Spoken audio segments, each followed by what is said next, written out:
आज हम chemical kinetics में एक नया टॉपिक लेकर आए हैं।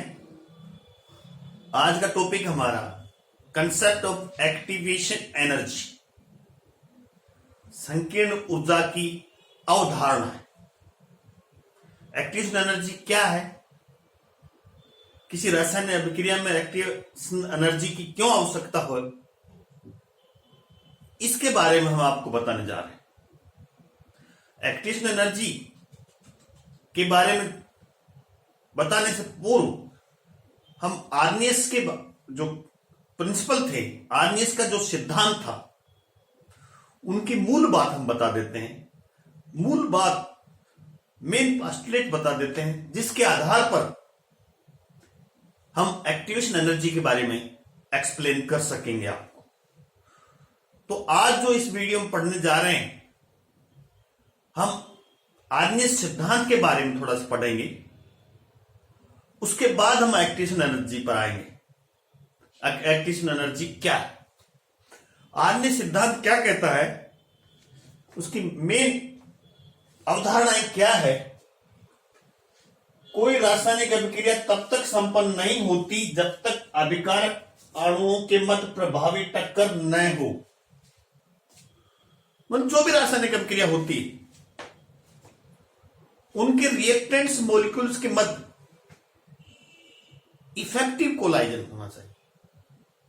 इफेक्टिव कोलाइजन, प्रभावी टक्कर होनी चाहिए अणुओं के मध्य, तभी रासायनिक अभिक्रिया संपन्न होगी, तभी रिएक्टेंट्स उत्पादन बदलेगा। ये पहला वो है। कोई रासायनिक अभिक्रिया तब तक संपन्न नहीं होती जब तक कि अभिकारक अणुओं के मध्य प्रभावी टक्कर न हो। अणु आपस में टकराने चाहिए। मुख्य बात यह है कोई रासायनिक अभिक्रिया संपन्न होने के लिए। प्रभावी टक्कर क्या है, इफेक्टिव कोलाइजन क्या है अणुओं के मध्य। इफेक्टिव कोलाइजन का मतलब है नंबर 2, प्रभावी टक्कर से तात्पर्य ऐसी टक्कर से है जिसमें अभिकारक अणु पर्याप्त ऊर्जा प्राप्त कर उत्पाद में परिवर्तित हो जाते हैं। मतलब इतनी टक्कर होनी चाहिए। इफेक्टिव टक्कर का मतलब है अभिकारक अणु उत्पाद में बदल जाए। क्लियर? तभी टक्कर प्रभावी टक्कर कहलाती है। जब तक अणु के मध्य प्रभावी टक्कर नहीं होगी, अभिकारक अणु के मध्य प्रभावी टक्कर नहीं होगी, अभिकारक अणु रासायनिक अभिक्रिया में भाग नहीं लेगा और न ही उत्पाद में बदल पाएगा।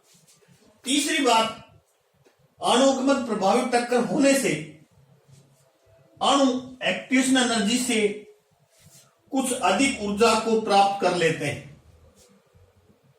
प्रभावी टक्करें होती, प्रभावी टक्कर होने से अणु एक्टिवेशन एनर्जी, जो आगे हम उसको और विस्तृत बताएंगे, एक्टिवेशन एनर्जी जितनी ऊर्जा प्राप्त कर उत्पाद में बदल जाते हैं।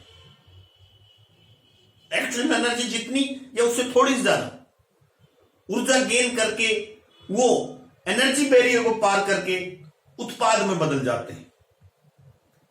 वही टक्कर प्रभावी टक्कर कहलाती है। ध्यान दीजिए डायग्राम को।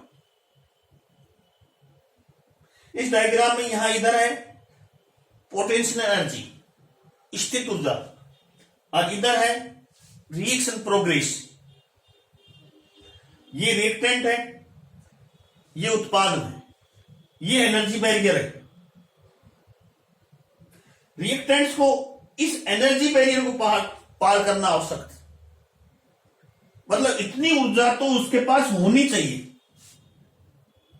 जिससे ये एनर्जी बैरियर को पार करके उत्पाद में बदल जाए। इस न्यूनतम एनर्जी को ही एक्टिवेशन एनर्जी कहते हैं। इतनी ऊर्जा रिएक्टेंट्स मॉलिक्यूल्स के पास होनी चाहिए। कहते किसी पहाड़ी पर चढ़ते हैं तो पहाड़ी पर जो चढ़ने वाला है उसमें एनर्जी होनी चाहिए, तभी वो पहाड़ी को पार करके दूसरी तरफ पहाड़ी पर जा सकता है। सेम बात यहां है। ये एक तरह से एनर्जी बैरियर, ऊर्जा अवरोध है। इसको रिएक्टेंट्स को पार करना आवश्यक है, तभी वो उत्पाद में बदल सकता है। क्लियर? अगला है वे अणु जिनकी न्यूनतम सक्रिय ऊर्जा के बराबर हो जाती है, जिनकी ऊर्जा न्यूनतम एक्टिवेशन एनर्जी के बराबर हो जाती है, वो एक्टिव मॉलिक्यूल्स कहलाते हैं। अणु आपस में टकराते हैं, प्रभावी टक्कर से टकराते हैं और एक्टिवेशन एनर्जी के बराबर ऊर्जा ग्रहण कर लेते हैं। ऐसे अणुओं को एक्टिवेटेड मॉलिक्यूल्स कहा जाता है, सक्रिय अणु कहा जाता है, जो एक्टिवेशन एनर्जी के बराबर या उससे अधिक ऊर्जा को प्राप्त कर लेते हैं। इस प्रकार के अणु एक्टिवेटेड मॉलिक्यूल्स कहलाते हैं। क्लियर? सामान्य अणु और एक्टिवेटेड मॉलिक्यूल्स के मध्य साम्य अवस्था बनी रहती है। सामान्य अणु जैसे A प्लस बी आपस में रिएक्शन करते हैं, ए बी, ये जो चिन्ह है ये एक्टिवेटेड का चिन्ह है, जो हैज का चिन्ह लग रहा है ये एक्टिवेटेड का चिन्ह है, एक्टिवेटेड। तो यहां ये सामान्य अणु A प्लस बी और ये एक्टिवेटेड मॉलिक्यूल्स है, एक्टिवेटेड मॉलिक्यूल्स है। इनके मध्य क्या बनाता है? साम्य की स्थिति बनी रहती। यदि एक्टिवेटेड मॉलिक्यूल्स को थोड़ी सी अधिक ऊर्जा दी जाए तो ये किस में चेंज हो जाएगा? प्रोडक्ट में चेंज हो जाएगा। तो जो ये अतिरिक्त ऊर्जा है जिससे अभिकारक अणु उत्पाद में बदलता है, यही अतिरिक्त ऊर्जा एक्टिवेशन एनर्जी कहलाती है। ध्यान दीजिए पुनः। अगला पॉइंट 6, जब एक्टिवेटेड मॉलिक्यूल्स पास पास आते हैं तो उनके स्पीशीज के मध्य पुराने बॉन्ड टूटते हैं। उनके बाद जो पुराने बंध है वो टूटने लग जाते हैं और नए बंध बनना आरंभ हो जाते हैं। पुराने बंध टूटते हैं और नए बंध बनते हैं। अणु की इस अवस्था को ट्रांजिशन स्टेट या एक्टिविटी कॉम्प्लेक्स कहा जाता है। ध्यान दीजिए reaction, A B plus C D, ये रिएक्टेंट से आपस में रिएक्शन करके ये संक्रमण अवस्था बनाते हैं। ट्रांजिशन स्टेट जिसमें सी और डी के मध्य बंध टूट रहे हैं और सी ए और बी डी के मध्य बंध बन रहा है। ए और बी के मध्य टूट रहा है, सी और डी के मध्य टूट रहा है, ए और सी के मध्य बंध बन रहा है और बी और डी के मध्य बंध बन रहा है। इसको हम अवस्था को संक्रमण अवस्था कहते हैं, ट्रांजिशन स्टेट। यही ट्रांजिशन स्टेट प्रोडक्ट में बदल जाते हैं। ये बीच की अवस्था है जिसमें कुछ बंध बन रहे हैं और कुछ बंध टूट रहे हैं। इस ट्रांजिशन स्टेट कह लीजिए, एक्टिवेटेड कॉम्प्लेक्स कह लीजिए। यहां ये स्थिति आएगी एनर्जी बैरियर पर, ट्रांजिशन स्टेट अवस्था आएगी जहां कुछ बंध बन रहे होंगे और कुछ बंध टूट रहे होंगे। क्लियर? ये अन्य सिद्धांत के सामान्य अवधारणाएं हैं। अतः अभिकारक को उत्पाद में बदलने के लिए एक्टिवेशन के बराबर या अधिक ऊर्जा की आवश्यकता होती है। रिएक्टेंट मॉलिक्यूल्स को उत्पाद में बदलने के लिए हम पुनः समझा रहे हैं, एक्टिवेशन एनर्जी के बराबर या उससे अधिक ऊर्जा की आवश्यकता होती है, जिससे वे ऊर्जा बैरियर, एनर्जी बैरियर को पार कर उत्पाद में बदल सके। तो इतनी ऊर्जा तो आवश्यकता है ही, जिससे रिएक्टेंट्स इस एनर्जी बैरियर को, इस चोटी को पार करके उत्पाद में बदल सके या दूसरी तरफ जा सके। तो हम कह सकते हैं एक्टिवेशन एनर्जी, संकीर्ण ऊर्जा, वह न्यूनतम ऊर्जा है। कौन सी? वह न्यूनतम ऊर्जा है जो अभिकारक अणुओं को उत्पाद में बदलने के लिए आवश्यक है। क्या समझे? उत्पाद में बदलने के लिए आवश्यक है, ये न्यूनतम ऊर्जा एक्टिवेशन एनर्जी कहलाती है। एनर्जी पर उत्प्रेरक का क्या प्रभाव पड़ता है, यदि इसके बारे में सोचें तो हम इसके लिए दो अलग अलग डायग्राम बनाएंगे, एक एक्सोथर्मिक रिएक्शन का और एक एंडोथर्मिक रिएक्शन का। इन दोनों प्रकार की अभिक्रियाओं की एक्टिवेशन एनर्जी पर कैटलिस्ट का क्या प्रभाव पड़ता है। विशेष रूप से पॉजिटिव कैटलिस्ट जो अभिक्रिया वेग को बढ़ाते हैं, उनका एक्टिवेशन एनर्जी पर क्या प्रभाव पड़ता है। अब आप दो डायग्राम देखिए।